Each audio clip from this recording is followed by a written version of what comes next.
What's up, homies? Don't you dare try to take my briefcase, because I've got the solution.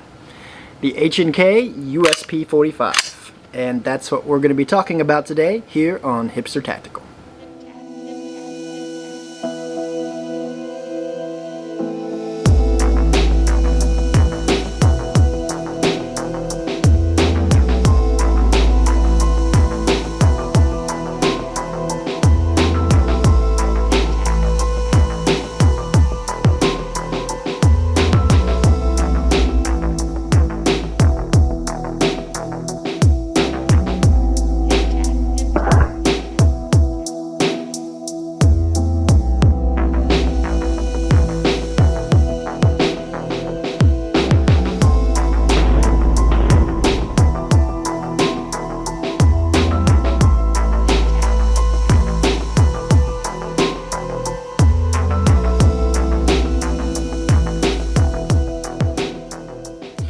Alright folks, time to talk the USP. And if you're not familiar with the corny reference from the intro, that is from the movie Collateral. Tom Cruise is a hitman and he famously carries this gun in that movie. A thug comes up and takes his briefcase, and then he's like, "Yo homie, is that my briefcase?" And then he draws the gun on the guy and does a perfectly executed Mozambique drill and eliminates him, and it's just really cool. It's kind of iconic, and if you're watching this video, you probably know exactly what I'm talking about.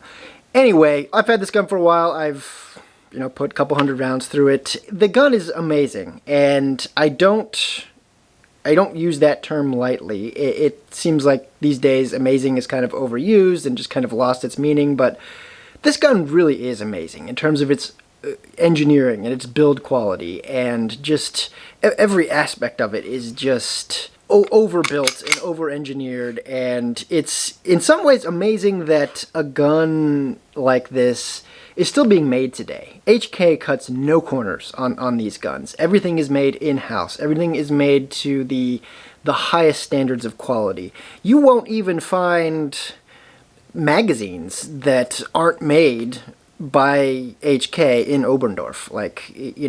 Mechgar doesn't make magazines for HK. The only magazines that exist for HKs are HK magazines that I know of.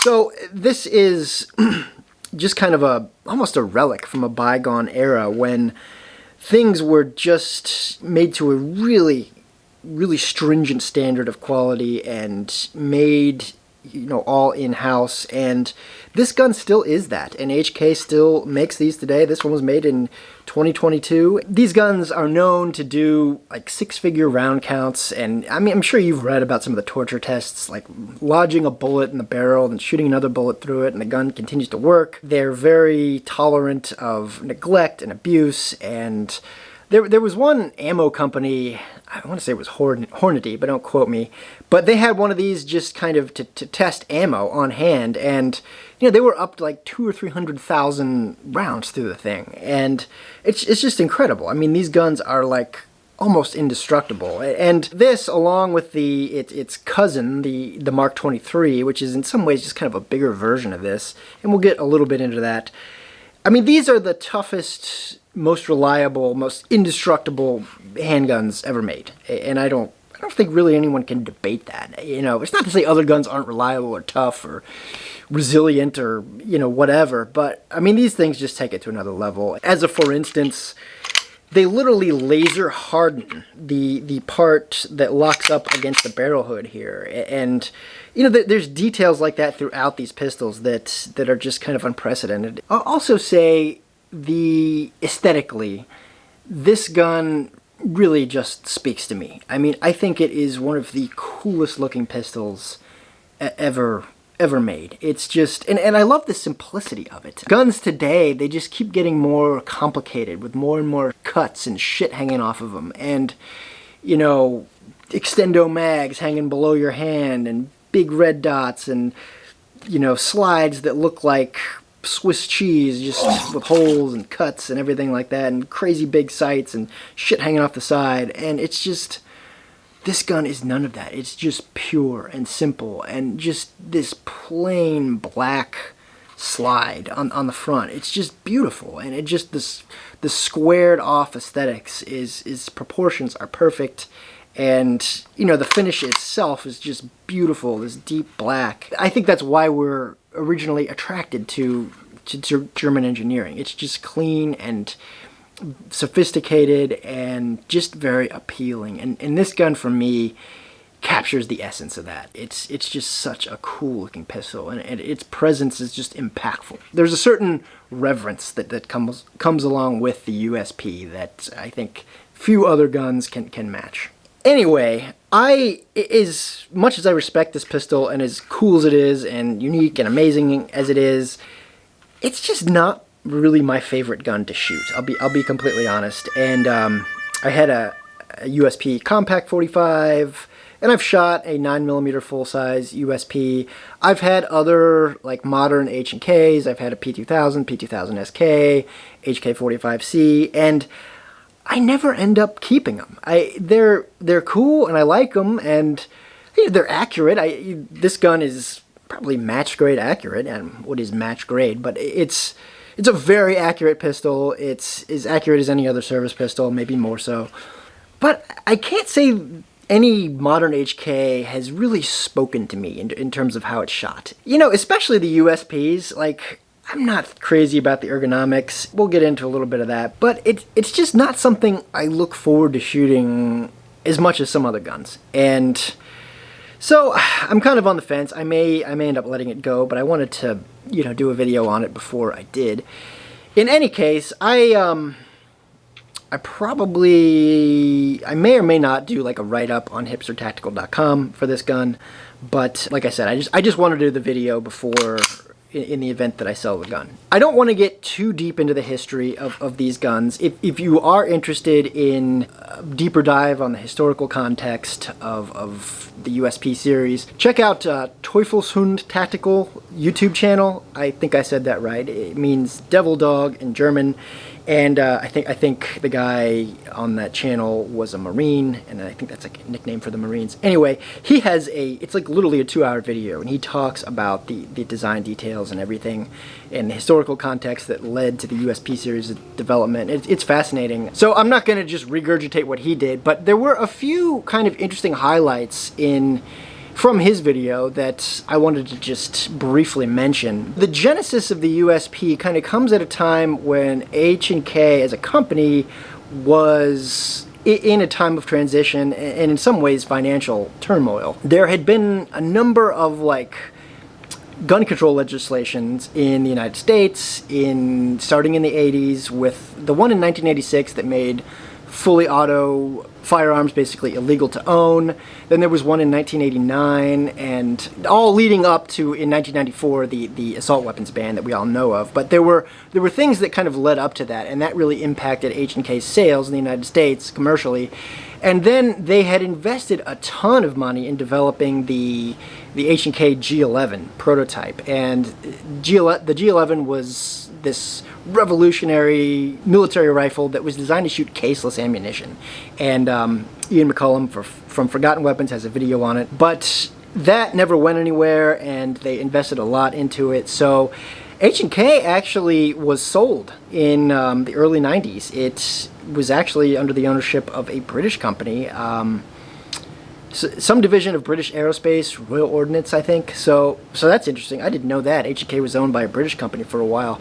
So at that time, of that change in ownership, the only handgun product they had was the P7. And the P7, you know, is the gas-operated squeeze cocker that I'm sure you know about. That really wasn't conducive to law enforcement sales and military sales the way more conventional pistol designs were. So H&K realized they needed something more conventional that they could sell to law enforcement and military. So they kind of saw the United States as their primary market for professional use as well as commercial use. So they did a lot of research on what Americans were looking for in a pistol. They found that just kind of a conventional Browning tilt barrel design was their best bet. That's what people liked. So that's where they went with their new pistol design. And interestingly, the first inklings of this design that became the USP, they were designed for really with 10mm in mind. And like so many guns in the late 80s and early 90s that kind of matured over the next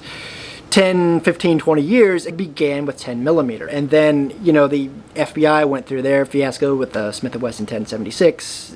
They ended up not keeping the 10 millimeter as their issue pistol. They went to 40 Smith & Wesson. So instead of 10 millimeter, the first version of the USP came out in 40 cal. And I want to say that was 91. I'll put in the right year if that's not the right year. But, and also interesting, during this same time, they were developing the H&K Mark 23 kind of in parallel with the USP. And I don't know which one came first. They were kind of developed in tandem, I think. The Mark 23 was developed around 45, and you know, I think the 45 architecture was then kind of brought over to the actual USP family. Then after they first released the USP in 40, a few years later they offered it in 45, and that's what this is. So very interesting history that led up to this gun's development, and this gun was really unprecedented in terms of how tough and just insanely overbuilt it was, and it kind of broke new ground in that regard. The German military adopted the 9mm version of the USP as the P8, and I'm pretty sure they still use the P8 today. It had a number of law enforcement contracts. I've seen cops with USPs in holsters. I was in Fort Lauderdale and I saw a cop with a USP in a holster. I thought that was pretty cool. That was a few years ago. So it definitely had its share of military contracts and law enforcement contracts. And the Navy SEALs, the Special Operations Command in the United States, did use the Mark 23 for a while. I think it was kind of phased out, and it was just... I've heard that it was just too over the top and too big, and people opted for things that were just a little more normal sized for a handgun, like the SIG P226.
And just the shooting feel in general of this gun is very smooth, and the recoil for a 45 is incredibly light. And the gun itself feels very light. This polymer frame is very light, and the polymer frame actually feels thinner than some other polymer frames. Like a Glock, it feels like a thicker, heavier polymer, and that's because H&K uses fiberglass with their polymer, so it can be thinner and still just as strong. The recoil is, like I said, is just so smooth, and it feels like you've got 45 caliber rounds on an assembly line. You're just running them through there, and it's just like a machine. It will never stop. As long as you want to keep shooting it, it will just run 45 caliber slugs through its precise German machinery till your wallet breaks. And it has a really, really interesting and kind of unprecedented recoil system.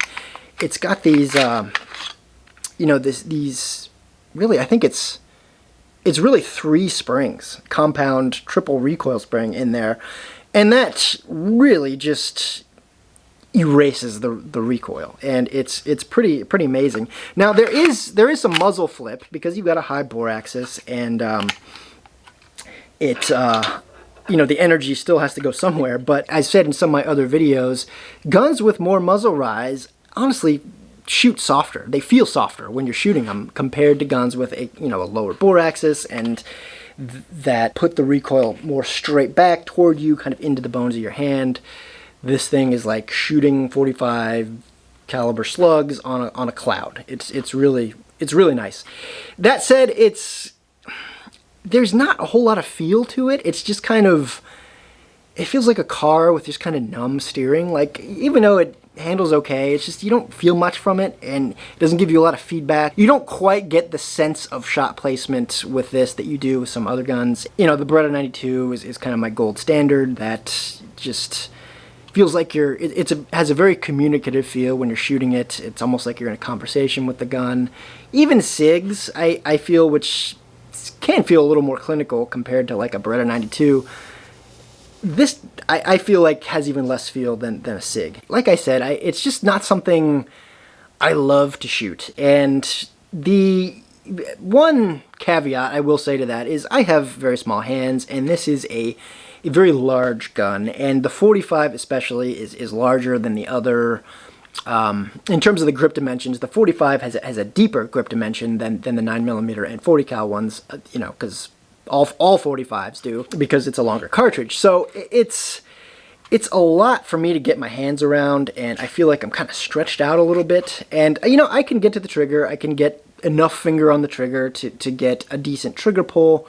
But what I find is that I have to really focus on getting both my hands around it, and I have to really focus on squeezing to control the gun because the grip is so large on my hand. And I can do it, and, you know, if I trained, of course it would become second nature, I guess. After a few mags, I just kind of lose cohesion, and it's tough to just keep that pressure with my small hands around this big gun. I'll also say that the grip texture is very aggressive on the USP, and the USP was kind of, I guess, revolutionary in that way, in using a very aggressive grip texture on a polymer frame. The sides are kind of this knurled texture, and they're not as aggressive as the front and back straps, but the front and back straps literally are like meat tenderizer, like a meat tenderizer texture. And like, that's not an exaggeration. It looks exactly like my mom's frickin' meat tenderizer that she had in her drawer in our kitchen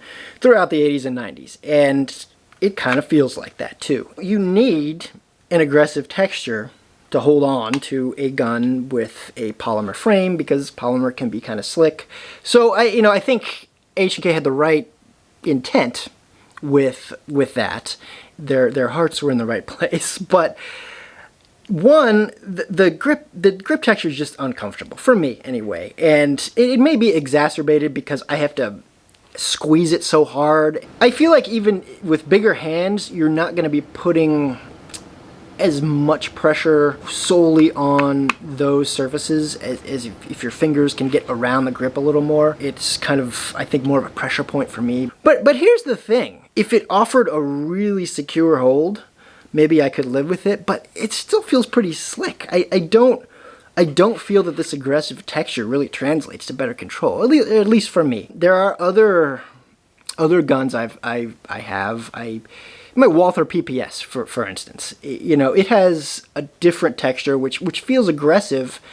It feels less aggressive than this, and I feel like it actually anchors my hand better. So I feel like H&K needs to revisit this, and I realize they don't want to mess with such a legend and such an icon, but I feel like this could use an update. And just the shape of the grip itself is, it's okay. It's not terrible, but I feel like has a very upright feel, and like this curve just, it's not exactly right in how it interfaces with my hand, so I kind of have to work through that. In some ways, I feel like I'm fighting the gun when I'm shooting it, and it's not that I can't shoot it. It's just, now I could put some Talon grip tape on this thing, and I'm sure it would give me more texture, and it would probably cover up some of the cheese gratery stuff on this. But again, it's not a gun that I just am thrilled to be shooting anyway. As much as this gun costs, do I really want to have close to $1,000 tied up in a gun that I'm just like, meh?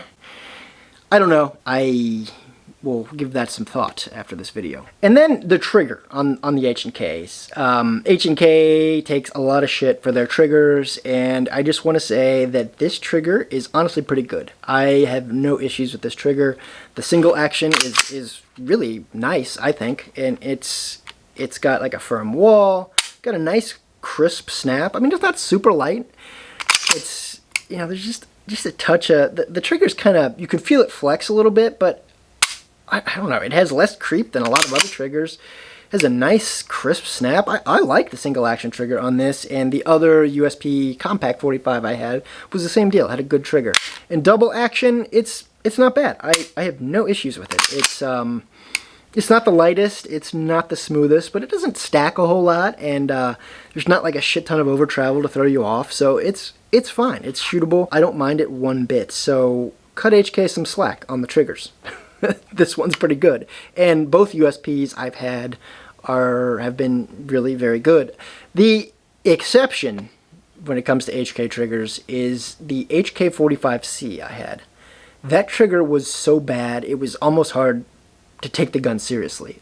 Like, the double action was just stacky, hitchy, and catchy, and rough, and heavy. It was bendy. It was just awful. Like, every way a double action trigger could be bad, it was. And the single action was definitely more spongy and less precise than what I've experienced in the USPs. I had the P2000 I've had, that trigger was just fine too. It felt more like the USP. I had a P2000 SK in LEM, which is a different story altogether. But I shoot some tight groups with this gun. It's very accurate. I can't say it's not, but I find after a while my groups start to open up a little bit, just because I think it's fatiguing for me to really get full control over this gun, because it's so large and the grip is so deep, and the meat tenderizer shit is irritating my fingers. Like I said, there's not a ton of feel to just kind of keep you engaged with your shots. So at the end of the day, it has a very functional feel. It feels like a tool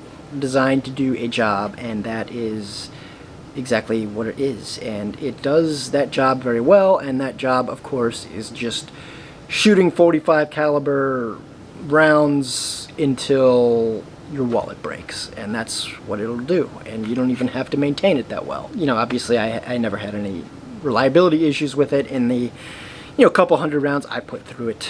So in conclusion, I think this gun is awesome.